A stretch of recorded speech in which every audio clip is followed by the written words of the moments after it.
새언니가 처음 우리 집에 인사 오던 날이 아직도 기억에 남아있어. 이상하게도 또렷하게. 보통 처음 오는 사람들은 조금은 긴장하잖아.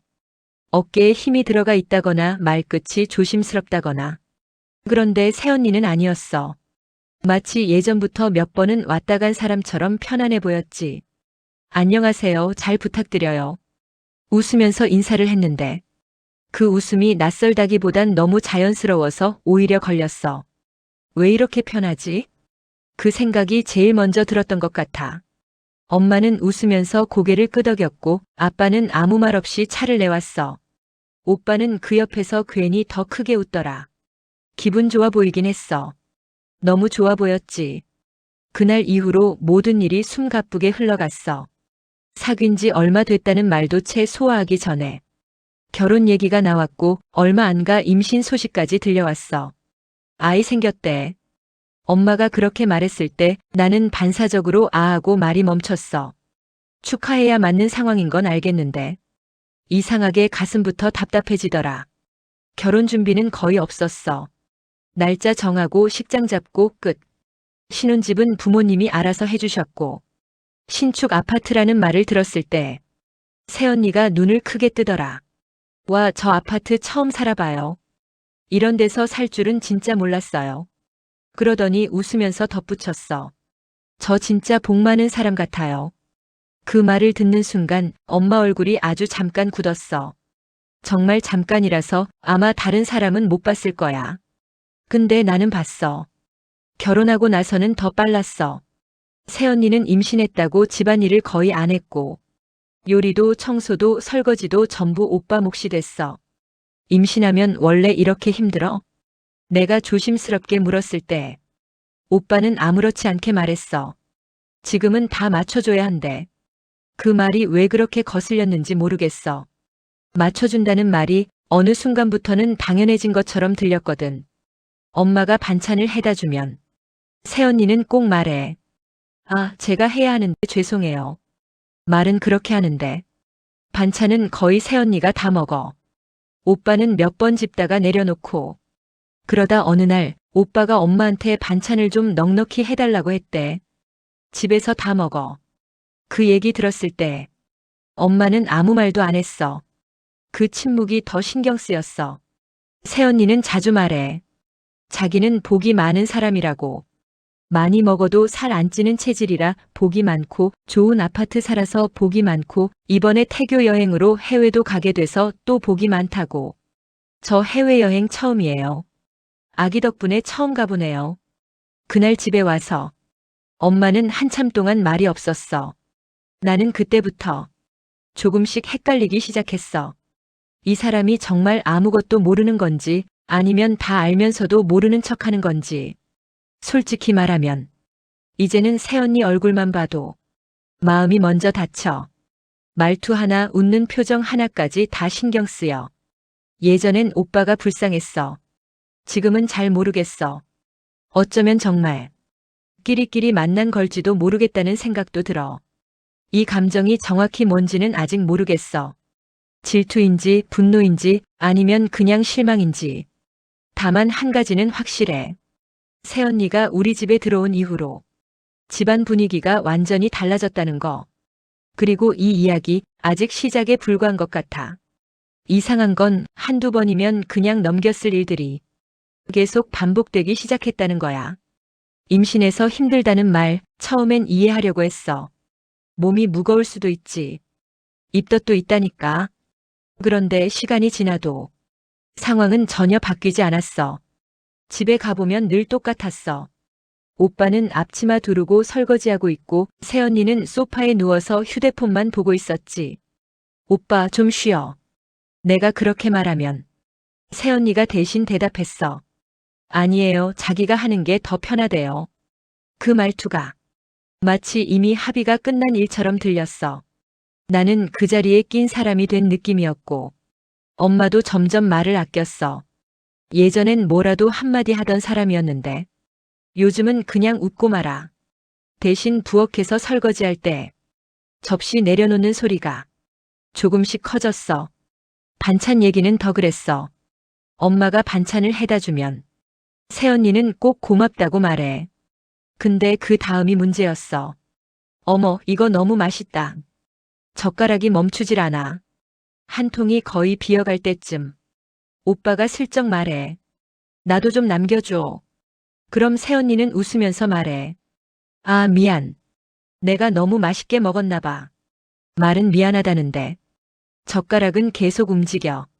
그 장면을 몇 번 보고 나니까 괜히 내가 민망해지더라. 그러다 결국 오빠가 엄마한테 부탁을 했대. 반찬 좀 넉넉히 해줘. 집에서 다 먹어. 그 말 전에 들었을 때 나는 화보다 먼저 허탈해졌어. 왜 굳이 그런 말을 엄마한테 해야 했을까 싶어서. 엄마는 그날도 아무 말 안 했어. 대신 다음날 반찬을 전보다 더 많이 싸서 보내더라. 그 모습이 왜 이렇게 서늘했는지 모르겠어. 문제는 이런 게 집안에서만이 아니었다는 거야. 어느 날 새언니가 우리 가족 단톡방에 사진을 올렸어. 브런치 카페, 접시 가득한 음식 사진. 요즘 임신 중이라 맛있는 거 많이 먹어야 한대요. 그 밑에 복 많은 임산부라는 말도 덧붙였고, 엄마는 아무 반응 안 했고, 아빠도 읽기만 했고, 오빠는 하트 이모지를 눌렀어. 나는 그 화면을 한참 보고 있었어. 왜 이렇게 기분이 안 좋지 싶으면서. 그때부터였어. 혹시 이 사람 모르는 게 아니라 알면서도 이렇게 구는 건 아닐까? 그 생각이 머릿속에 자리 잡은 게 오빠는 완전히 달라졌어. 예전엔 집 얘기 잘 안 하던 사람이었는데 요즘은 새언니 얘기밖에 안 해. 요즘 힘들대. 몸이 안 좋아. 스트레스 받으면 안 된대. 그 말들이 쌓일수록 나는 점점 입을 닫게 됐어. 한 번은 조심스럽게 말해봤어. 오빠, 너 너무 다 떠안는 거 아니야? 그랬더니 오빠가 나를 보면서 웃더라. 너는 아직 결혼 안 해봐서 몰라. 그 말이 왜 이렇게 선을 긋는 말처럼 들렸는지 그날 집에 돌아오면서 계속 그 생각만 했어. 내가 예민한 건지 아니면 뭔가 정말 잘못 돌아가고 있는 건지 확실한 건 하나였어. 이제는 기분이 좀 그렇다 수준이 아니라는 거. 이상함이 분명한 불편함으로 바뀌고 있었고 그 불편함은 조만간 터질 것 같았어. 나는 그때는 몰랐어. 다음 이야기가 여행 얘기부터 시작될 줄은. 그 얘기는 정말 아무렇지 않게 나왔어. 마치 오늘 저녁 메뉴 얘기하듯이 이번 달에 하와이 가기로 했어. 순간 내가 잘못 들은 줄 알았어. 하와이? 지금? 임신 중인데? 태교 여행이래. 새언니가 웃으면서 말했어. 아, 그 웃음. 또 그 표정이었지. 자기가 얼마나 행운아인지 알고 있다는 얼굴. 요즘 너무 힘들어서 힐링이 필요하대요. 그 말을 들으면서 나는 새언니를 한 번, 그리고 오빠를 한 번 봤어. 오빠는 이미 결정이 끝난 사람처럼 고개를 끄덕이고 있었고, 새언니는 내 반응을 슬쩍 살피더라. 솔직히 이해가 안 갔어. 집에서 거의 아무것도 안 하고, 오빠가 다 해주고, 엄마 반찬 받아서 먹고, 그게 그렇게 힘든 건가 싶었어. 근데 그 말을 차마 입 밖으로 꺼낼 수는 없었지. 저 해외여행은 처음이에요. 새언니가 말했어. 그러면서 또 덧붙였지. 아기 덕분에 처음 가보네요. 진짜 전 복이 많은 사람 같아요. 그 순간 뭔가 안에서 뚝 하고 끊어지는 느낌이 들었어. 복. 그 말이 왜 그렇게 귀에 박히는지 모르겠어. 한두 번도 아니고 입에 달고 사는 말처럼 느껴졌거든. 그날 집에 와서 새언니 인스타를 처음으로 제대로 봤어. 호텔 사진, 접시 가득한 음식 사진, 쇼핑백 사진. 명품 로고가 꼭 보이게 찍은 사진도 있었고 행복한 임산부라는 문구도 있었어. 사진을 넘길수록 이상하게 숨이 막히더라. 이 사람 정말 힘들어서 여행 가는 걸까? 아니면 지금 이 상황이 너무 신난 걸까? 오빠는 그 이후로 더 바빠졌어. 회사 끝나고 바로 집에 가서 새언니 필요한 거 챙기고 여행 준비까지 도맡아 했대. 여권 챙겼어? 편한 신발 있어? 임산부 좌석 알아봤어? 그 말을 전해 들으면서 나는 웃지도 못하고 고개만 끄덕였어. 한 번은 결국 말을 꺼냈어. 오빠, 이건 좀 과한 거 아니야? 그랬더니 오빠 표정이 딱 굳더라. 너 왜 그렇게 생각해? 그 질문이 되묻는 말처럼 들리지 않았어. 이미 답은 정해져 있는 질문 같았거든. 임신했잖아. 이 정도는 해줄 수 있는 거 아니야? 그 순간 나는 아무 말도 못했어. 뭐라고 해야 할지 몰랐거든. 이게 배려인지 아니면 당연함이 돼버린 건지. 그날 밤 침대에 누워서 계속 생각했어. 내가 못된 건가? 내가 속이 좁은 건가? 아니면 이 상황이 정말 이상한 건가? 그런데 하나는 분명해졌어. 이제 더 이상 오빠가 불쌍하지 않다는 거. 자기가 선택했고 자기가 감당하고 있고 그걸 지키겠다고 마음먹은 사람처럼 보였어. 그 순간부터 내 감정도 조금씩 바뀌기 시작했어. 연민은 사라지고 대신 분노가 올라왔어. 그리고 그 분노는 이제 새언니만을 향한 게 아니었어. 신기하게도 산부에서 그렇게 화가 났던 감정이 어느 순간부터는 더 이상 커지지 않았어. 대신 식기 시작했어. 열이 아니라 온도가 빠지는 느낌이었지. 오빠한테 더 이상 말을 꺼내지 않게 됐어. 뭘 말해도 바뀌지 않을 거라는 걸 이미 몇 번이나 확인했으니까. 한 번은 정말 마지막이라는 생각으로 조심스럽게 얘기했어. 오빠, 너 요즘 너무 내삼이 없어 보여. 그 말에 오빠는 잠깐 나를 보더니 익숙한 표정으로 웃었어. 지금은 이럴 때야. 지금은. 그 말이 왜 이렇게 멀게 느껴졌는지 모르겠어.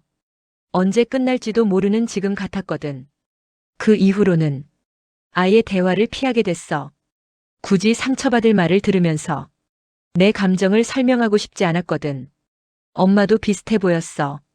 예전처럼 속마음을 털어놓지 않았고 새언니 얘기가 나오면 대화를 슬쩍 다른 쪽으로 돌렸어. 대신 행동만 남았어. 반찬은 여전히 보내고 전화는 먼저 안 걸고 집에 오라는 말도 안 해. 그게 엄마 나름의 선 같아 보였어. 아빠는 더 조용했어. 원래도 말수가 많은 분은 아니었지만 요즘은 정말 아무 말도 안 하셨어.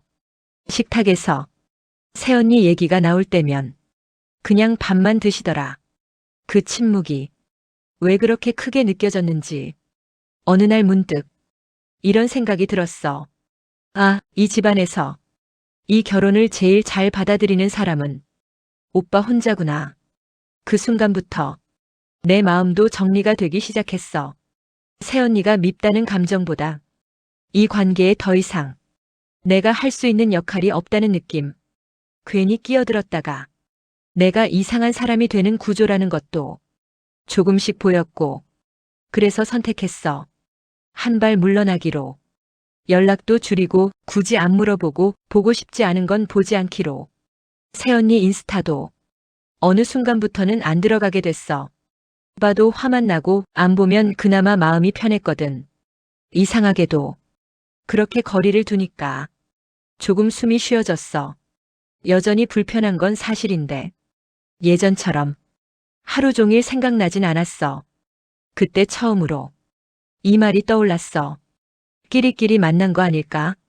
예전 같았으면 이런 생각 자체를 미안해했을 텐데 그날은 그렇지도 않더라. 그냥 담담했어. 이건 내 문제가 아니고 내가 해결할 일도 아니라는 걸 그제야 인정한 느낌이었어. 그래도 가끔은 마음이 흔들려. 혹시 내가 너무 차가운 건 아닐까? 혹시 내가 잘못 보고 있는 건 아닐까? 그럴 때마다 나는 스스로에게 이렇게 말해. 적어도 이 거리만큼은 지켜도 되지 않을까?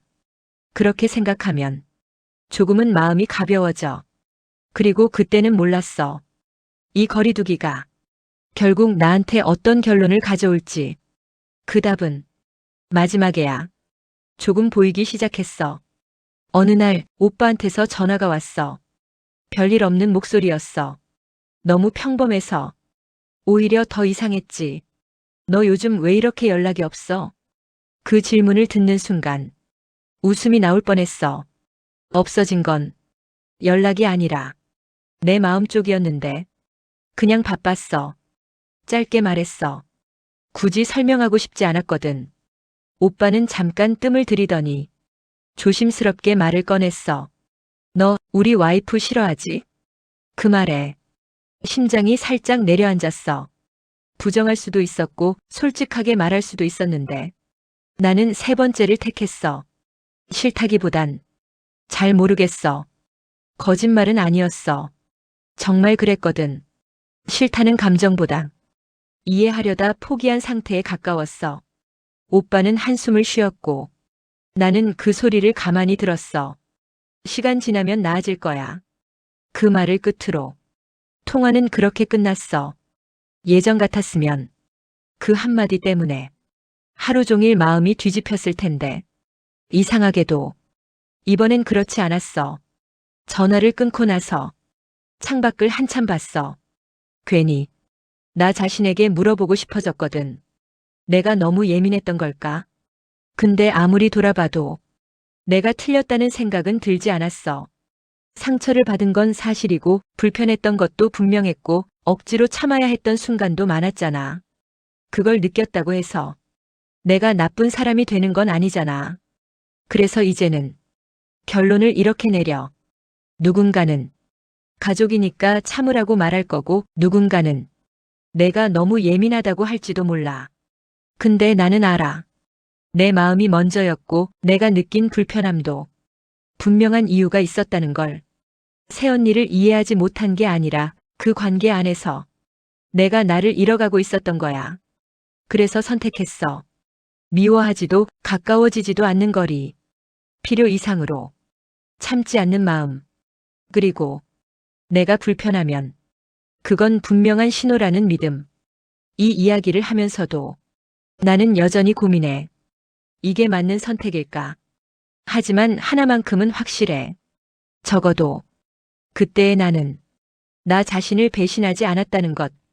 그걸로 지금은 충분해.